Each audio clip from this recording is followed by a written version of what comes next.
Good morning all of you. कैसे हैं? उम्मीद है कि आप अच्छे होंगे और एग्जाम का प्रिपरेशन कर रहे होंगे। तो स्टूडेंट, इस टॉपिक को खत्म कर चुके हैं वर्णमाला का, और अब हम लेकर के आए हैं प्रैक्टिस सेट। जो वर्णमाला बहुत बेहतरीन तरीके से आपको पढ़ाया गया है, उसी में से आपको प्रश्न बना करके हम दे रहे हैं, और इस प्रश्न को ही आपको क्या करना है? सॉल्व करना है। यानी कौन सा ऑप्शन सही होगा। अगर आप दो वीडियो बहुत बेहतरीन तरीके से देखे हैं तो आप इस जो प्रश्न दिए, इस प्रश्न को बहुत ही आसान तरीके से सॉल्व कर लेंगे। तो इसमें एक पेज पर आपको 8 प्रश्न मिल रहा है। इस प्रश्न को आप सॉल्व करेंगे और उसका उत्तर हमें कमेंट बॉक्स में देंगे। स्टूडेंट, अगर आप हमारे चैनल पर नए हैं तो हमारे चैनल को सबसे पहले रेड बटन दबाकर सब्सक्राइब कर लें, लाइक कर दें और बेल आइकन दबा दें, ताकि हर वीडियो की नोटिफिकेशन सबसे पहले आप तक पहुंचे और कोई भी वीडियो मिस ना हो। तो आइए अब हम प्रश्न पर चलते हैं। दिया हुआ है, पहला नंबर प्रश्न दिया है, इनमें से कौन सा वर्ड स्वर नहीं है। तो आप जानते हैं स्वर और व्यंजन को बहुत ही बेहतरीन तरीके से आपको हम पढ़ा चुके हैं। स्वर क्या होते हैं, व्यंजन क्या होते हैं, अयोगवाह क्या होते हैं, अंतस्थ क्या होते हैं, आगस स्वर क्या होता है, ये सारा चीज आपको हम पढ़ा दिए हैं। तो स्वर क्या होते हैं? स्वर आप देखेंगे तो ये सभी व्यंजन है। यहाँ जो आपका दिया है ए नंबर ऑप्शन जो दिया है, यही आपका क्या है? स्वर है। अब आगे देखेंगे, दूसरा प्रश्न में देखेंगे, दिया है स्वर ध्वनि के प्रकार हैं। स्वर ध्वनि के इसमें से 4 ऑप्शन दिया है, कौन सा है जो स्वर ध्वनि का प्रकार है। तो इसमें से देखेंगे आपका जो स्वर ध्वनि का आपका प्रकार है, तो स्वर ध्वनि में आपके 3 होते हैं। एक होता है ह्रस्व, दीर्घ और प्लुत। ये 3 होते हैं स्वर ध्वनि के। तो देखेंगे आपका दीर्घ दिया है, प्लुत दिया है, ह्रस्व दिया है, तो आपका ये होगा डी नंबर। उपयुक्त तीनों होंगे आपके स्वर ध्वनि के प्रकार। तीसरा नंबर प्रश्न जब देखेंगे, इसमें दिया भाषा की सार्थक लघुत्तम इकाई है। तो भाषा की जो सार्थक लघुत्तम इकाई होती है वो आपकी ध्वनि होती है। इस प्रश्न का सही उत्तर होगा आपका ध्वनि। ध्वनि आपका इस प्रश्न का सही उत्तर होगा।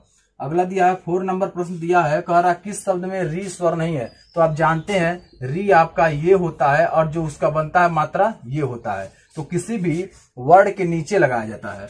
तो आप देखेंगे दिया है कि किस शब्द में री का स्वर नहीं है, तो आपका डी नंबर ऑप्शन है। डी में आपका री स्वर का मात्रा नहीं दिया हुआ है। तो इस प्रश्न का सही उत्तर डी नंबर होगा। 5वां नंबर प्रश्न में दिया हुआ है, तालव्य व्यंजन निम्न में से कौन है। यानी निम्न में से तालव्य व्यंजन कौन है? 4 ऑप्शन दिया। तालव्य व्यंजन मतलब जब व्यंजन को बोलते हैं तो हमारी जीभ जो है वो तालु को टच करती है। तो तालव्य व्यंजन भी हम कल पढ़ा चुके हैं पिछले वीडियो में। तो आप देखेंगे च, छ, ज और झ, ये होते हैं तालव्य व्यंजन। जब भी इसको बोलेंगे तो आपका जीभ जो है तालु को टच करेगा। तो इस प्रश्न का सही बी नंबर ऑप्शन होगा। 6ठा नंबर प्रश्न देखेंगे, दिया हिंदी वर्णमाला में वर्ड कितने होते हैं। टोटल हम जोड़ करके आपको बताए थे, स्वर, व्यंजन, अयोगवाह और अंतस्थ व्यंजन, ये सभी को जोड़ करके आपको बताए थे 52 होते हैं। कितने होते हैं? 52। तो आपका इसमें सी नंबर ऑप्शन सही होगा। यानी प्रश्न नंबर 6 का सही जो उत्तर होगा सी नंबर, 52 वर्ड होते हैं। 7वां नंबर प्रश्न पढ़ेंगे, दिया है निम्नलिखित में से नासिक व्यंजन कौन सा है। तो नासिक व्यंजन का अर्थ होता है कि जो बोलते समय नाक से हवा बाहर आती है। तो क्या क्या होता है नासिक व्यंजन? देखेंगे आपका अंग होता है, और उसके बाद आपका इय होता है, अड़ होता है, न होता है, म होता है। ये 5 होते हैं आपके नासिक के व्यंजन। नासिक मतलब नाक से हवा बाहर आती है, तो ये होते हैं नासिक। तो देखेंगे इस प्रश्न का सही उत्तर आपका क्या है? B number option. यानी बी नंबर ऑप्शन इसका सही है, इय।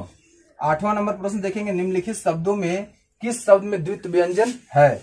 अब देखेंगे इसमें किस शब्द में द्वित्व व्यंजन है। तो द्वित्व व्यंजन मतलब जो आधा होगा वही पूरा होगा, जो आधा होगा वही पूरा होगा। देखेंगे C number. C number option में आपका जो दिल्ली लिखा हुआ है वही आपका सही उत्तर होगा। 8वां प्रश्न का सही उत्तर ऑप्शन सी होगा।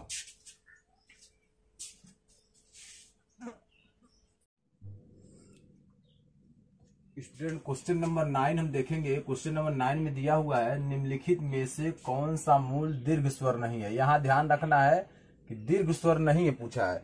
कभी कभी बच्चे ओवर कॉन्फिडेंस हो जाते हैं कि ये मुझे क्वेश्चन आ रहा है, जिसके कारण वो गलती कर देते हैं। तो यहाँ दिया है, इसे विशेष ध्यान रखेंगे, नहीं है पूछा है। यहाँ पूछा है कि निम्नलिखित में से कौन सा मूल दीर्घ स्वर नहीं है। तो दीर्घ मतलब होता है बड़ा, और इसमें मूल पूछा है। तो मूल आपका होता है आ और बड़ी ई और बड़ा ऊ, लेकिन ओ जो है ये मूल दीर्घ स्वर नहीं होता है। इस प्रश्न का ऑप्शन नंबर डी, इस प्रश्न का ऑप्शन नंबर डी सही उत्तर होगा। यानी ओ आपका मूल दीर्घ स्वर नहीं है। प्रश्न नंबर 10 में देखेंगे, दिया है हिंदी में ध्वनियां कितने प्रकार की होती हैं। हिंदी में ध्वनियां कितने प्रकार की होती हैं, जिसके बारे में हम पिछली वीडियो में आपको पढ़ा चुके हैं पूरा विस्तार पूर्वक। तो वो वीडियो देखिए और देखने के बाद फिर ये टेस्ट दीजिए आप लोग। तो यहाँ दिया है हिंदी में ध्वनियां कितने प्रकार की होती हैं। तो हिंदी में जो ध्वनियां होती हैं वो 2 प्रकार की होती हैं। हिंदी में जो ध्वनियां होती हैं वो कितने प्रकार की होती हैं? 2 प्रकार की होती हैं। पिछले वीडियो में देखिए पूरा बताए हुए हैं। तो इस प्रश्न का सही उत्तर है ऑप्शन नंबर ए 2। 11 नंबर प्रश्न में हम देखेंगे, दिया है मात्रा के आधार पर स्वर के कितने प्रकार होते हैं। मात्रा के आधार पर स्वर के कितने प्रकार होते हैं? तो मात्रा के आधार पर स्वर के 3 प्रकार होते हैं। इस प्रश्न का सही उत्तर है बी नंबर। मात्रा के आधार पर स्वर के 3 प्रकार होते हैं। अगला दिया है 12 नंबर प्रश्न में दिया है जिह्वा। जिह्वा के आधार पर स्वर के कितने भेद होते हैं? जिह्वा मतलब जीभ। जीभ के आधार पर स्वर के कितने भेद होते हैं? तो जीभ के आधार पर स्वर के 3 भेद होते हैं। इस प्रश्न का सही उत्तर है बी नंबर ऑप्शन, यानी जीभ के आधार पर स्वर के 3 भेद होते हैं। अगला प्रश्न है 13 नंबर में दिया हुआ है, एक से अधिक वर्णों के मेल को क्या कहते हैं? जो एक से अधिक वर्ण मिलते हैं उन्हें हम क्या कहते हैं? तो स्पष्ट रूप से हम बोल सकते हैं कि जो एक से अधिक वर्ण मिलते हैं तो उन्हें हम व्यंजन कहते हैं। क्या कहते हैं? व्यंजन कहते हैं। अब व्यंजन का क्या रूल होता है, कैसे हम कह सकते हैं व्यंजन कह सकते हैं जब एक से अधिक वर्ण मिलते हैं? क्योंकि आप अच्छी तरह जानते हैं जितने व्यंजन होते हैं वो अधूरे होते हैं। क से लेकर के ज्ञ तक जितने व्यंजन होते हैं वो टोटल होते हैं अधूरे। जब तक उसमें अ स्वर नहीं जुड़ता है तब तक वो होते हैं अधूरे। अगर अ स्वर जुड़ गया तब वो क पूरा बोला जाएगा। अगर अ स्वर नहीं जुड़ा है तो क पर हलंत लगेगा। यानी जो व्यंजन होता है वह स्वतंत्र ध्वनि नहीं होता है, वह किसी न किसी की सहायता से बोला जाता है। तो जिसकी सहायता से बोला जाता है वो अ है। तो सभी व्यंजन में अ स्वर जुड़ा होता है, तब हम उसका उच्चारण करते हैं या लिखते हैं। तो आगे दिया है, इस प्रश्न का सही आंसर है ऑप्शन नंबर सी व्यंजन। इस प्रश्न का यानी 13 नंबर प्रश्न का सही उत्तर है ऑप्शन सी व्यंजन। आगे दिया है 14 नंबर प्रश्न दिया है, छोटी ई बड़ी ई च छ ज झ इ आदि का उच्चारण किससे होता है? अब आप देखेंगे जो ऐसे ध्वनि हैं, यानी ध्वनियों की पहचान कैसे होती है? जीभ के आधार पर। जीभ ही है जो हमारी ध्वनियों को बताता है। अर्थात जीभ अगर तालु में सट रहा है तो वह वर्ड तालव्य हो जाएगा, दंत में सट रहा है तो दंत हो जाएगा, दंत और ओष्ठ दोनों में सट रहा है तो दंतोष्ठ हो जाएगा, अगर मूर्धा में सट रहा है तो मूर्धन्य हो जाएगा, कंठ से निकल रहा है तो कंठ हो जाएगा। तो यहाँ देखेंगे जब प्रोनाउंसिएशन करेंगे, जब बोलेंगे ई बड़ी च छ ज झ इ, जब हम बोल रहे हैं तो जीभ जो है तालु को टच कर रही है। यानी जब भी आप इसको बोलेंगे च छ ज झ इ छोटी बड़ी, तो जो जीभ है आपकी है वो तालु को टच करेगी। और जब तालु को टच करेगी तो वो कौन सा व्यंजन होगा? ये आपका होगा तालव्य। ये होगा तालव्य। यही है आपका तालव्य, यानी च छ ज झ इ और छोटी और बड़ी कुल मिलाकर ये है आपके तालव्य। क्योंकि जब हम इसका उच्चारण करते हैं तो जीभ हमारा तालु को टच करता है। प्रश्न नंबर 15 में देखेंगे, प्रश्न नंबर 15 में दिया हुआ है, निम्न में दीर्घ स्वर नहीं है। यानी यहाँ देखना है कि नहीं है, यहाँ दीर्घ स्वर नहीं पूछ रहा है, यहाँ पूछ रहा है निम्न में दीर्घ स्वर नहीं है। तो यहाँ दीर्घ स्वर जब पूछा है तो यहाँ कौन सा है दीर्घ स्वर नहीं? आप जानते हैं दीर्घ स्वर अ आ यानी छोटी ई को छुड़ा करके जो होते हैं वो सभी दीर्घ स्वर होते हैं। तो ये भी आपका दीर्घ स्वर है, ये भी आपका दीर्घ स्वर है, ये भी आपका दीर्घ स्वर है। ये तीनों आपके दीर्घ स्वर हैं। लेकिन यहाँ पूछ रहा है निम्न में दीर्घ स्वर नहीं है, तो छोटी ई आपका दीर्घ स्वर नहीं, यानी इस प्रश्न का सही उत्तर होगा ए। ऑप्शन नंबर ए सही होगा। निम्न में जब दीर्घ स्वर की बात आती है तो दीर्घ स्वर को बोलने के लिए अधिक समय लगता है, और जिसको बोलने में कम समय लगता है उसे ह्रस्व स्वर कहते हैं। जिसे बोलने में अधिक समय लगता है यानी ह्रस्व स्वर से दोगुना समय लगता है उसे दीर्घ स्वर कहते हैं। और जिसको बोलने में ह्रस्व स्वर से 3 गुना समय लगता है उसे प्लुत स्वर कहते हैं। तो जो ह्रस्व स्वर होते हैं कम समय लगता है, दीर्घ स्वर में ह्रस्व स्वर से 2 गुना और प्लुत स्वर में ह्रस्व स्वर से 3 गुना समय लगता है। तो जो प्लुत स्वर होता है वह आपका ओम होता है, क्योंकि ओम को जब बोलते हैं तो लॉन्ग टर्म होता है। जब भी हम बोलते हैं तो सांस लंबी लेते हैं। तो ये आपका हो गया पिछली वीडियो में इसका भी वर्णन है। और 16 नंबर प्रश्न में दिया है, निम्न में से अंतस्थ व्यंजन कौन है? निम्न में से अंतस्थ व्यंजन कौन है? तो आप जानते हैं अंतस्थ व्यंजन, तो जो अंतस्थ व्यंजन होते हैं वह अंतस्थ व्यंजन होते हैं य, र, ल, व। ये 4 होते हैं आपके अंतस्थ व्यंजन। ये इसे बोलते हैं हम अंतस्थ व्यंजन। तो इसमें जो अंतस्थ व्यंजन है वो आपका ये य, र, ल, व ही अंतस्थ व्यंजन है। ये होगा अंतस्थ व्यंजन। और जो ऊष्म व्यंजन है, ऊष्म व्यंजन वह होता आपका स, बड़ा स, पेटफरुआ स और ह। ये ऊष्म व्यंजन होता है। जब स, बड़ा स, पेटफरुआ स और ह को जब बोलते हैं, ये संघर्षी भी है। जब हम बोलते हैं तो जो हमारे मुंह से जो वायु आती है वो रगड़ खा करके आती है। तो किसी भी एग्जाम में पूछ सकता है ऊष्म व्यंजन क्या है या अंतस्थ व्यंजन क्या है, उसका एग्जाम्पल भी पूछ सकता है। तो ये आप याद कर लेंगे, 4 होते हैं, दोनों मिलाकर 8 होते हैं। 4 ये भी होते हैं और 4 ये भी होते हैं। तो इस प्रश्न में देखेंगे निम्न में से अंतस्थ व्यंजन कौन सा पूछ रहा है, तो य, र, ल, व। तो आप देखेंगे इसमें दिया है पहला नंबर ऑप्शन ग, ज, व, स। तो ये आपका सी नंबर ऑप्शन सही हो, क्योंकि व दिया है। इस प्रश्न का सी नंबर ऑप्शन सही है व। ये होते हैं अंतस्थ व्यंजन। 17 नंबर प्रश्न में देखेंगे दिया है निम्न में अल्प प्राण व्यंजन कौन सा है। निम्न में अल्प प्राण व्यंजन कौन सा है। तो जो अल्प प्राण व्यंजन होता है वो प्रत्येक वर्ग के, जैसे क वर्ग होता है, उसके बाद च वर्ग होता है, और प्रत्येक वर्ग में 5 व्यंजन होते हैं। तो प्रत्येक वर्ग का प्रथम, तृतीय और पंचम, प्रत्येक वर्ग का प्रथम वर्ण, तृतीय वर्ण और पंचम वर्ण आपका अल्प प्राण व्यंजन होता है। यानी प्रत्येक वर्ण जैसे क, ख, ग, घ, अंग, ये होता है आपका प्रथम वर्ण। तो इसमें प्रथम वर्ण क्या हो गया, क हो गया, और उसके बाद तृतीय वर्ण क्या होता है, ग हो गया, और पंचम क्या होता है, अंग हो गया। ये आपके होते हैं क्या, अल्प प्राण व्यंजन। यानी प्रत्येक वर्ग का प्रथम, तृतीय और पंचम जो वर्ण होते हैं वही होते हैं आपके अल्प प्राण व्यंजन। और जो महाप्राण होते हैं वो प्रत्येक वर्ग का दूसरा और चौथा महाप्राण होते हैं। तो इसमें दिया है आपका क्या, तो ग नंबर दिया है, इसमें देखेंगे तृतीय में ग आ गया है, तो ये आपका क्या है, अल्प प्राण व्यंजन। ग अल्प प्राण व्यंजन है। इस प्रश्न का सही उत्तर होगा ऑप्शन नंबर बी। 18 नंबर प्रश्न में देखेंगे दिया है निम्न में से घोष वर्ण कौन सा है। पूछ रहा है इसमें निम्न में से घोष वर्ण कौन सा है। तो घोष वर्ण के लिए स्पेशल वीडियो हमने कल बनाया है और उसमें आप देखेंगे जाकर के, तो पूरा उसका वर्णन किया है। तो इस प्रश्न का सही उत्तर होगा ऑप्शन ए। प्रश्न ए जो आपका घोष वर्ण है। आगे दिया काकल्य वर्ण कौन सा है।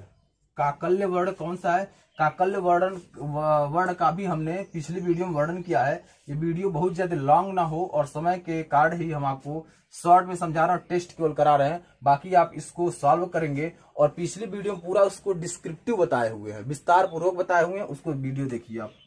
तो काकल्य वर्ण कौन सा है, तो ये आपका सी नंबर होगा ह आपका जो होता है काकल्य वर्ण। ये बहुत सारे एग्जाम में पूछता है, एसएससी में, यूपीपी में, यूपीएसआई में, वीडियो में, ये सारे में ये प्रश्न आपका पूछता है, क्योंकि सबसे इंपॉर्टेंट प्रश्न है ये।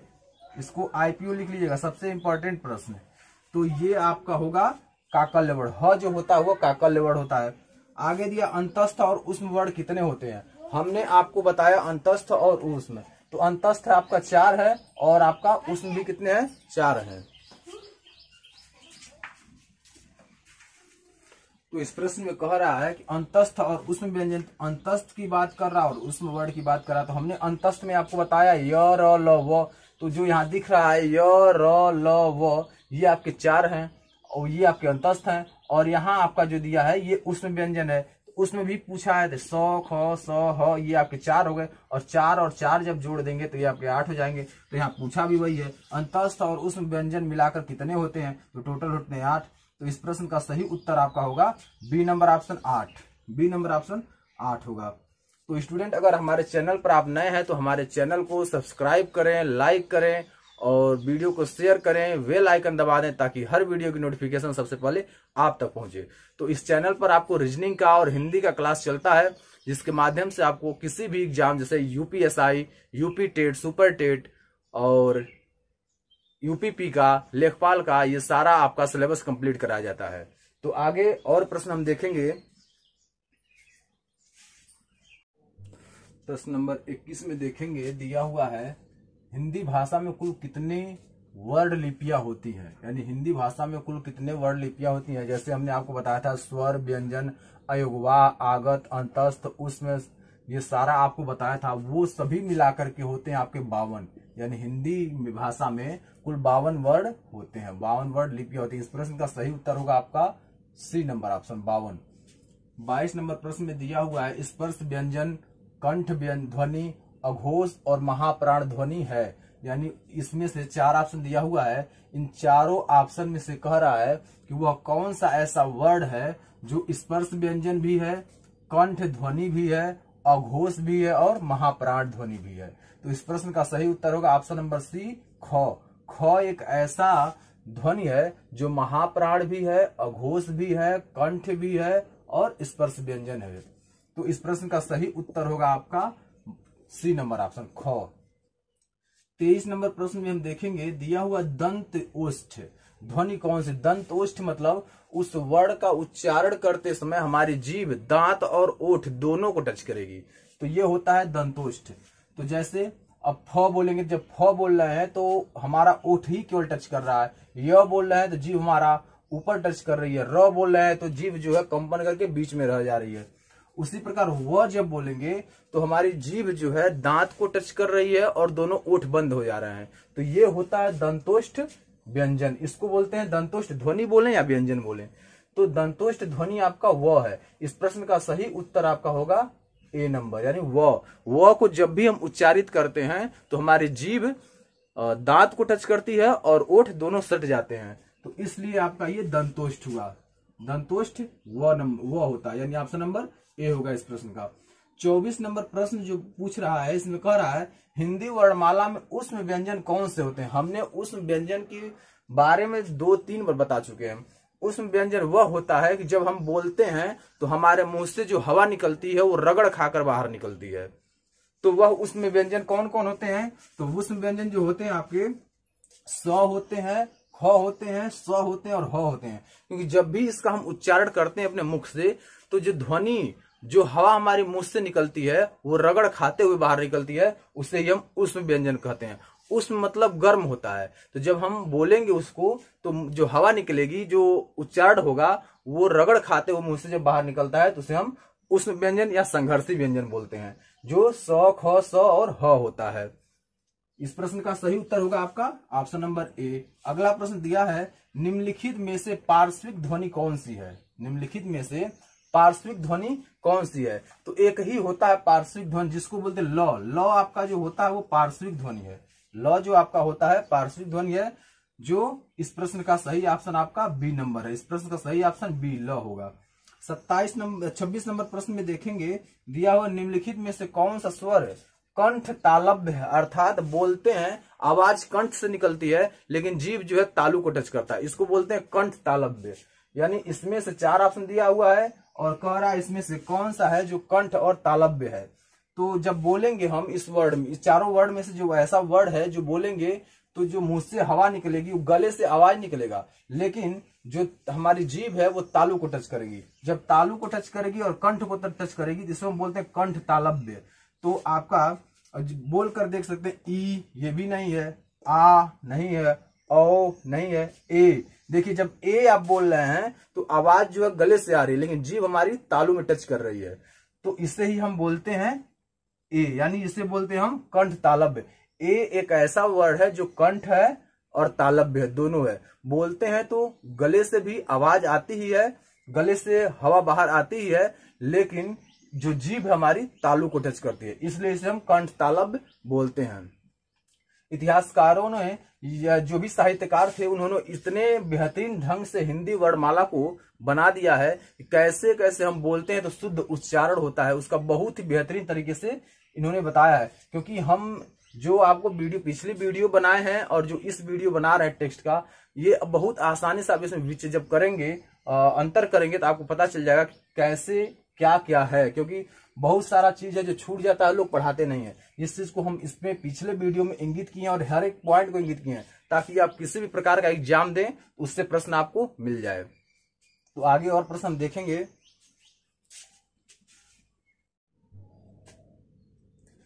प्रश्न नंबर 27 में देखेंगे, दिया हुआ है महाप्राण ध्वनियां व्यंजन वर्ग में किससे संबंधित है। यानी जो महाप्राण ध्वनियां होती हैं व्यंजन वर्ग, वर्ग जो होता है आपको हमने पहले बताया था, क वर्ग होता है, च वर्ग होता है, ट वर्ग होता है, त वर्ग होता है और प वर्ग होता है। ये आपके वर्ग होते हैं, 5 वर्ग होते हैं और प्रत्येक वर्ग में 5-5 व्यंजन होते हैं। तो यहाँ कह रहा है कि महाप्राण ध्वनियां, तो महाप्राण जो ध्वनियां होती हैं उसमें दूसरा और चौथा जो व्यंजन होता है वही आपका महाप्राण होता है। तो इस प्रश्न का सही आंसर होगा आपका प्रश्न सी नंबर। इस प्रश्न का सही उत्तर है सी नंबर, दूसरा और चौथा। प्रत्येक वर्ग का जो दूसरा और चौथा जो व्यंजन होता है वही आपका होता है क्या, वही होता है आपका महाप्राण ध्वनि। ठीक है, तो अगला नंबर 28 नंबर देखेंगे, दिया है इनमें से कौन सा संयुक्त व्यंजन नहीं है। यानी इनमें से संयुक्त व्यंजन नहीं है। संयुक्त व्यंजन कौन कौन होता है, जो आपका छ होता है, त्र होता है, ज्ञ होता है और स्र होता है। ये आपके 4 होते हैं संयुक्त व्यंजन, जिसका मैं ट्रिक पिछली वीडियो में बता दिया हूं कि इसको कैसे याद करें, इसके विच्छेद में क्या क्या होता है। छ किस किस व्यंजन से मिलकर बना है, त्र किस किस व्यंजन से मिलकर बना है, ज्ञ किस किस व्यंजन से मिलकर बना है और स्र किस व्यंजन से मिलकर के बना है। तो इसका हम शॉर्ट ट्रिक भी बता दिए इस पिछली वीडियो में। ये आपका टेस्ट हो रहा है, तो इसमें पूछ रहा है कि इसमें ये आपके हैं क्या, संयुक्त व्यंजन है। इसमें पूछ रहा है कौन संयुक्त व्यंजन नहीं है, तो आपका छ दिया है, त्र दिया है, ज्ञ दिया और फ दिया है। तो इस प्रश्न का डी नंबर ऑप्शन सही होगा, क्योंकि यही आपका क्या है, ये फ जो है आपका वह संयुक्त व्यंजन नहीं है। और यह प्रश्न आपका वनरक्षक में आया हुआ है, वनरक्षक में भी आया है और बैंक में भी आया हुआ है। अगला नंबर जो प्रश्न है 29 नंबर प्रश्न में देखेंगे, दिया है किस वर्ण का उच्चारण स्थान कंठ तालु है। यहाँ कह रहा किस वर्ण का उच्चारण स्थान कंठ है और तालु है, यानी जीभ जो है तालु पर टच करेगी और आवाज आपके कंठ से आएगा। तो कौन सा ऐसा 4 ऑप्शन दिया है, इस 4 ऑप्शन में कौन सा ऐसा वर्ड है जिसका जब उच्चारण करेंगे तो कंठ और तालु से आएगा। हमने एक क्वेश्चन कराया है, उस क्वेश्चन में ऑप्शन ए दिया हुआ था, तो ए भी आपका कंठ और तालु है और ए भी आपका कंठ और तालु है, क्योंकि बोलने में दोनों एक ही सहायक में है। तो ए और ए जो होता है वो कंठ और तालु से बोला जाता है। तो कंठ और तालव्य जिसको बोलते हैं कंठ और तालव्य, यानी कंठ और तालु, तो ए, यानी इस प्रश्न का सही उत्तर होगा आपका ऑप्शन नंबर डी, ए होगा आपका सही उत्तर। 30 नंबर प्रश्न में हम देखेंगे, दिया है कौन सा अमानक वर्ड है। अमानक मतलब जो वर्ड होते हैं आपके 52, उस 52 वर्ड में नहीं होता है, वो बनाया गया होता है किसी रूप में। तो जैसे आप देखेंगे ख भी एक मानक है, घ भी मानक है और म भी मानक, लेकिन भ जो दिया, भ दिया है और त दिया है, दोनों एक ही जुड़ा है। जैसे भक्ति में ऐसे लिखते हैं, तो जो आपका भ और त एक ही में दिया है, यही आपका अमानक वर्ड है, क्योंकि यह बनाया जाता है प्रोनाउंसिएशन करने के लिए, उच्चारण करने के लिए शब्द को यह बनाया जाता है, इसलिए यह आपका अमानक वर्ड है। तो स्टूडेंट, हमें उम्मीद है कि आपको ये पूरा 30 प्रश्न का जो प्रैक्टिस सेट चल रहा था वर्णमाला का, वो आप आसानी से इसको सॉल्व कर लिए होंगे। अगर जो भी प्रश्न इसमें आपको समझ में न आया हो, उस प्रश्न को कमेंट बॉक्स में लिखें, उस प्रश्न का तुरंत आपको रिप्लाई मिलेगा। और अगर इसमें किसी भी प्रकार की समस्या आती है, चाहे वह समझने में, चाहे वह आंसर को लिखने में, तो आप तुरंत कमेंट करें, उसका तुरंत आपको रिप्लाई मिलेगा। तो उम्मीद है कि ये पूरा प्रश्न आप समझ चुके हैं, और ऐसे ही आपको प्रत्येक चैप्टर का एक टेस्ट होगा, 30 प्रश्न का टेस्ट होगा। जैसे वर्णमाला हम आप खत्म किए हैं और उसके बाद आपको इसका टेस्ट करा दिए हैं। इससे आपका नॉलेज कितना हुआ, जो हमारे 2 से 3 वीडियो आप देखे हैं वर्णमाला का, उसमें कितना आपको नॉलेज हुआ, कितनी जानकारी हुई, उसी का आप टेस्ट देंगे। तो इस टेस्ट को देंगे और अपना नॉलेज खुद मूल्यांकन करेंगे कि आप कितना प्रश्न कर सकते हैं। जितने प्रश्न हम कराए हैं, आप किसी भी एग्जाम में जाएंगे देने, तो मेरी गारंटी है कि 15 से 20 क्वेश्चन मिलना है, 15 से 20 क्वेश्चन मिलना है। और इसी टाइप का प्रश्न पूछता भी है, क्योंकि हमने भी बहुत सारे एग्जाम को दिए हैं और उसमें देखे हैं कि ऐसे ही प्रश्न आते हैं। बहुत ही एनालिसिस करके इस प्रश्न को हम बनाए हैं, रिसर्च करके प्रश्न को हम बनाए हैं, ताकि आपको किसी न किसी एग्जाम में इसका मिल जाए और आप आसानी से करके आए। तो स्टूडेंट, अगर आपको और भी बहुत सारी वीडियो अगर देखना है, जीके की वीडियो देखना है, कंप्यूटर की वीडियो देखना है, तो आप हमारे आईटी ऑनलाइन एजुकेशन पर जा करके और वहां से बहुत सारा प्लेलिस्ट मिलेगा, उस प्लेलिस्ट से आप देख सकते हैं। अगर आप हमारे चैनल पर नए हैं तो हमारे चैनल को सब्सक्राइब कर लीजिए, बेल आइकन दबा दीजिए ताकि हर वीडियो की नोटिफिकेशन सबसे पहले आप तक पहुंचे। तो फिर नए चैप्टर के साथ अगले दिन मिलते हैं। Thanks for watching.